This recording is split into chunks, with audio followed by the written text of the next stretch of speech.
Hola teonautas, ha muerto Benedicto XVI. Benedicto XVI ha sido una de las grandes fuentes de inspiración de este canal, así que estoy un poco triste. Y aunque su muerte me pilla en casa de vacaciones sin mi equipo ni nada, no he querido dejar pasar la oportunidad de hacer un vídeo sobre esto. ¿Por qué? Porque se lo debo. Le debo muchísimas cosas a Benedicto XVI y por eso tengo ahora mismo muchísimos sentimientos enfrentados ahí, como queriendo salir, y para eso hago este vídeo. En primer lugar, no tengo palabras para agradecer a Benedicto XVI el devolver el principio dogmático al centro de la vida cotidiana de la Iglesia. El Concilio Vaticano II, en el que Joseph Ratzinger participó de forma activa, fue una gran fuente de renovación teológica en la Iglesia, pero digamos que después del concilio hubo una gran incertidumbre teológica.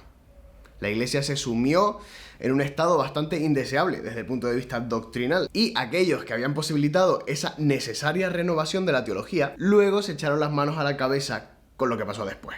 Toda la vida de Benedicto XVI fue un continuo esfuerzo por devolver la dogmática al centro de la vida de la Iglesia, y creo que de una forma muy satisfactoria y eficaz, pues lo consiguió. Para entender el esfuerzo de Benedicto XVI tienes que entender lo que es la teología liberal. Y si has leído los libros de Ratzinger, te das cuenta de que la teología liberal está siempre, de manera explícita o implícita, de fondo. La teología liberal es una forma de discurso teológico que pretende como quitar todo elemento sobrenatural de la doctrina cristiana para hacerla más, supuestamente, razonable desde las categorías del hombre moderno. Y entonces ya Jesucristo, pues no es que caminara sobre las aguas, sino que había mucha niebla, y por eso parecía como que estaba caminando por ahí encima del lago Tiberíades. Pero no, esta teología se volvió muy insatisfactoria, tanto por los pocos frutos pastorales que produjo, como por su falta de coherencia interna. Al final Jesucristo era o un poeta, o un revolucionario, o yo qué sé.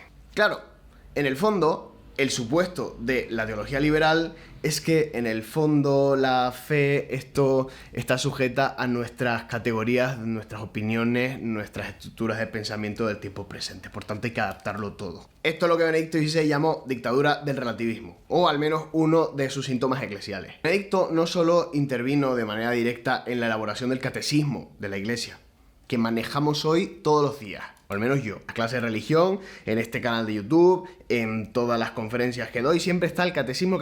¿Por qué? Porque me resuelve la vida, porque está todo ahí bien explicadito. Digo que no solo lideró la elaboración de este catecismo, sino que además en el año de la fe dio una notable importancia a este libro y al credo de la Iglesia. ¿Por qué? Por este esfuerzo de devolver la fe al centro de la Iglesia, porque la Iglesia sin fe...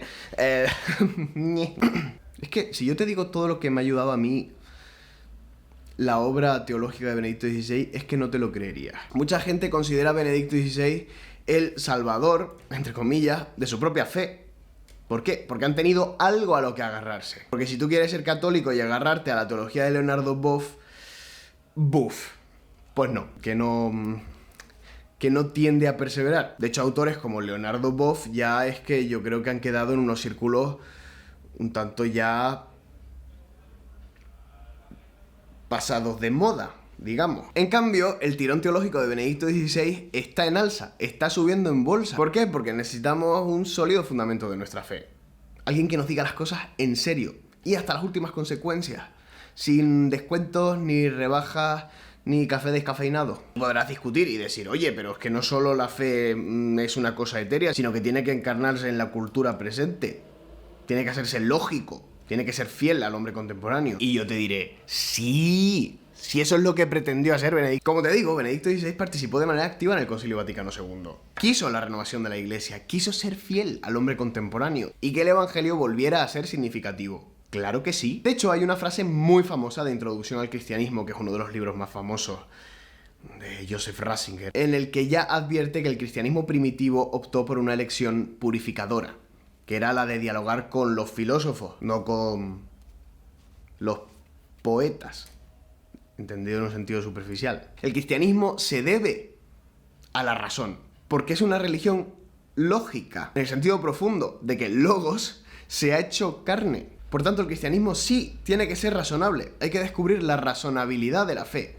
Y sobre esto Benedicto levantaba pesas levantaba pesas con la razonabilidad de la fe. Y ahí se enmarca su teología, que es la monda. Él con su teología pretendía responder precisamente a las cuestiones que le interesaban a todo el mundo. En ese sentido, Joseph Ratzinger fue un teólogo, diría, posmoderno. Y escúchame bien antes de destruirme en los comentarios. Me refiero a posmoderno en el sentido de que va directamente al núcleo de interés, a lo que genera atención. Por eso si lees muchos de sus capítulos, de sus ensayos, de sus conferencias, dices, ¡ostras! ¡Qué interesante! Y dices interesante básicamente porque está intentando responder a preguntas que ya tú traes, que ya tú llevas. Sobre todo al final de su vida ya. Es un teólogo útil. Como tiene esa profundidad y esa gran carga teológica, pues te lo responde muy bien y dices, ¡qué alivio! Me gusta seguir pensando como quería pensar hasta el momento. Fíjate, por ejemplo, el tema de la liturgia, que es tremendo. Benedicto XVI vio que la liturgia,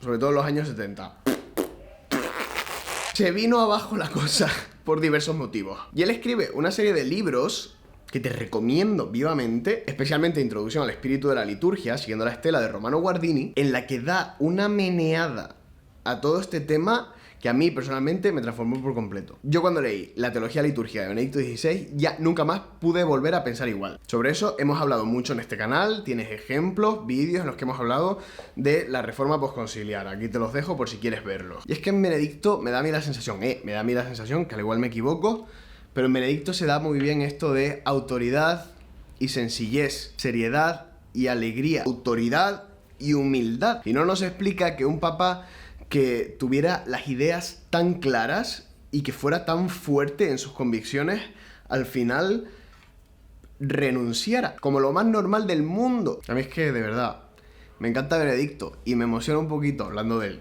porque lo voy a echar bastante de menos. Y confío en que esté intercediendo por la Iglesia y ojalá que algún día la Iglesia lo reconozca como un... Benedicto XVI siempre defendió el cristianismo como un encuentro, no como un sistema moral o como una ideología, sino un encuentro con Jesús de Nazaret. Él quiso devolver a Jesús de Nazaret al centro de la fe. Por eso deseo que ahora Benedicto se encuentre con Cristo, que era para lo que se estaba preparando ya desde hacía muchísimos años. Así que me uno a tu oración, confiando que tú te unas a la mía para que podamos seguir con esta comunión de los santos. Ahora especialmente enriquecida, si Dios quiere, con la presencia de un hombre que transformó la Iglesia. Dios quiera que nos veamos en el cielo, Benedicto XVI. Y muchas gracias por todo.